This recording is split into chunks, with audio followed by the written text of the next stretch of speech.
So who's left?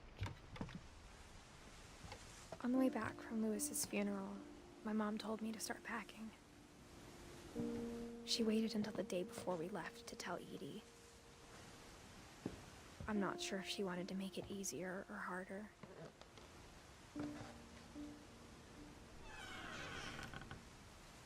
I wish we'd stayed.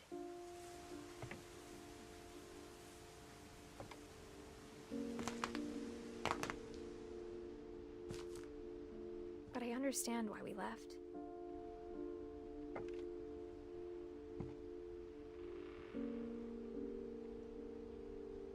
Someone left after the brother died.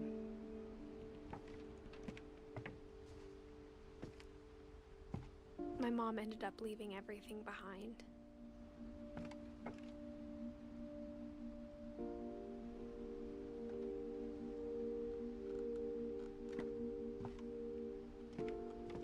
What happened that night had been coming for a long time. Maybe it should have come sooner.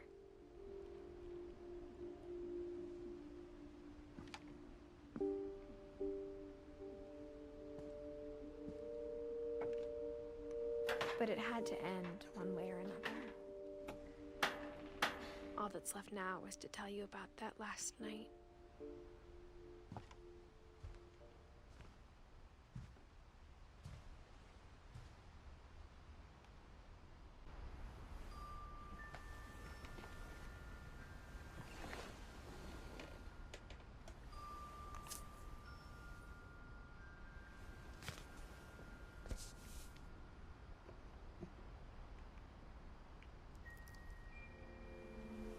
That whole last day, Edie just watched us pack and didn't say a word.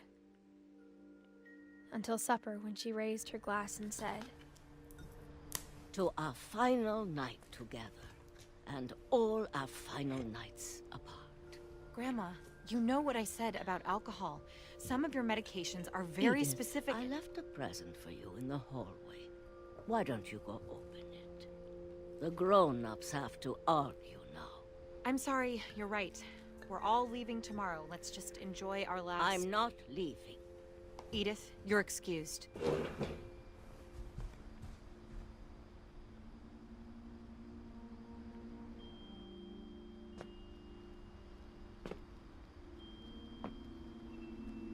the power had been shut off that morning, but Edie always had plenty of candles. When my mom said the library, I don't think she knew about the other entrance. Or that Edie had a key to it.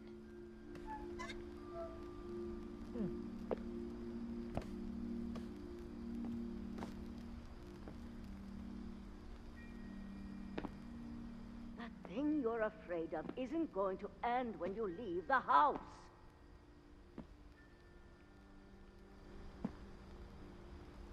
Edith has a right to know these stories. My children are dead because of your stories. I think it's best if Edith and I leave tonight.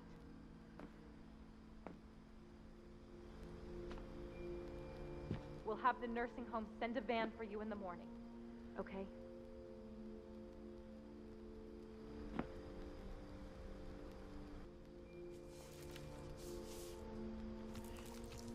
Dear Edith, there's so many stories I wish I could tell you, but there's only time for one.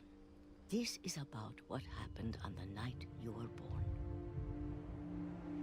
That night, the tide went way, way out. It was the first and last time I ever saw the old house aground. There'd been an earthquake out in the middle of the ocean. They called it the lowest tide in 1,000 years. God, it smelled awful.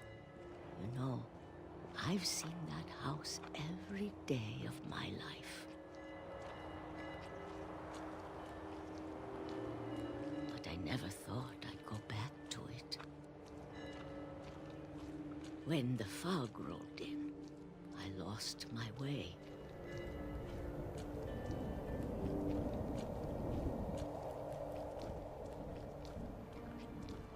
I got turned around.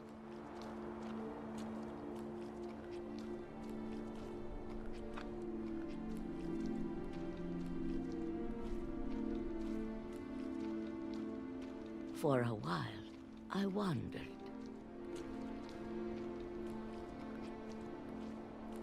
I started seeing things.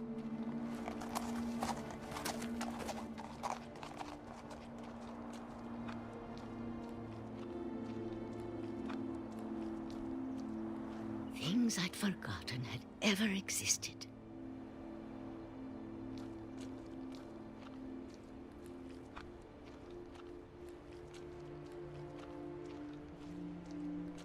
But when I saw them, they felt like old friends. That night, a lot of things came back to me.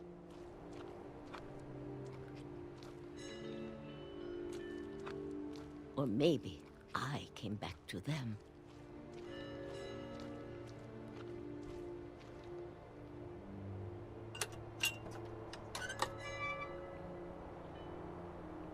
Things I can't explain, but that I need you to try and... Edith, what are you doing in here? It's mine. Edith! Mom, you're gonna rip it. Let go! I kicked and screamed, but Mom dragged me to the car.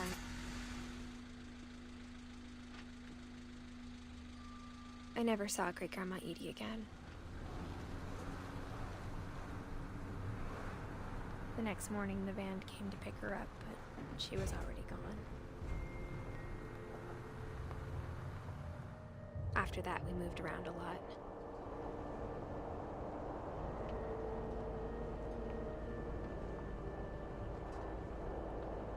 We both tried to make the best of it.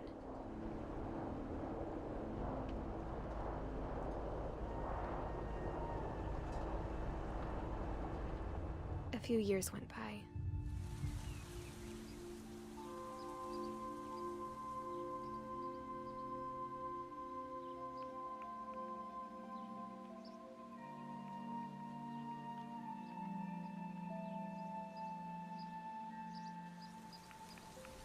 My mom didn't like to talk about it.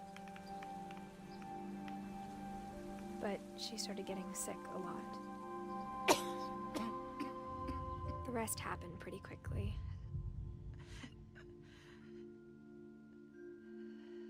She got better for a while, and then she didn't.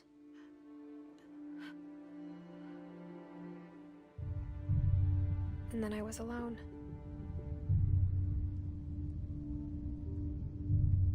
The last Finch left alive.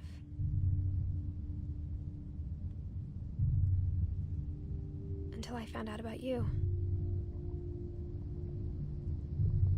I'm still not sure what to tell you about all this.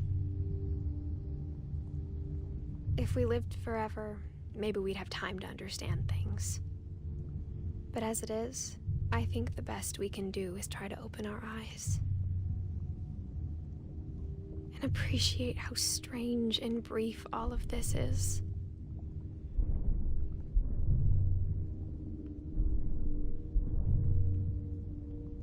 This journal was supposed to be for you. But now I hope you'll never see it. I just want to meet you. And tell you all these stories myself. But I guess if you're reading this now, things didn't work out that way.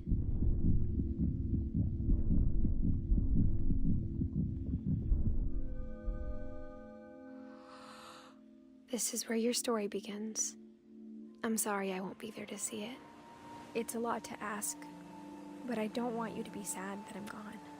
I want you to be amazed that any of us ever had a chance to be here at all. Good luck.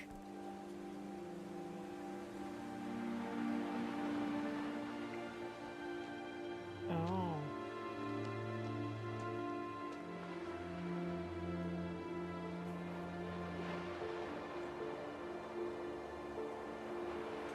Huh.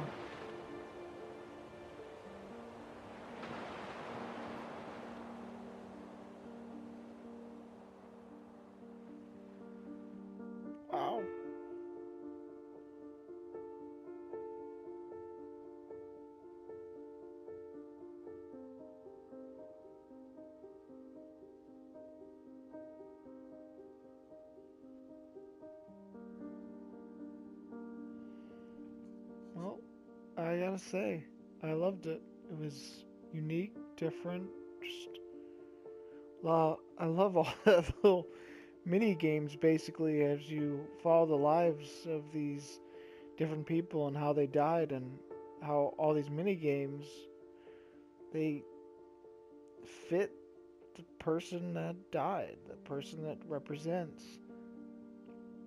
I like that whole ending of,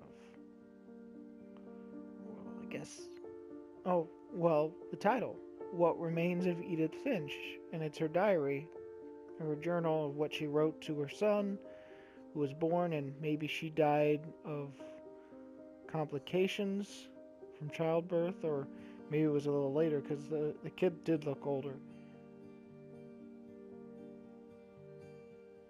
And so that fairy ride at the beginning was just him reading her journal. Huh. Well, I loved it. I think I have to redo a little bit of it, of this gameplay, because I think I might have accidentally not saved one of the footages. So I'll have to go back a little bit, and so if there was an odd point where it seemed a little weird, it's probably because I had to redo it. Well, thank you for watching my Let's Play of What Remains of Edith Finch. Hope you liked it, hope you enjoyed it. There was a lot of crazy things that happened, and a lot of things I loved about it. It's a really good game to play if you're open-minded to these types of games. So until next time, this is Bruce Gifford, and signing off.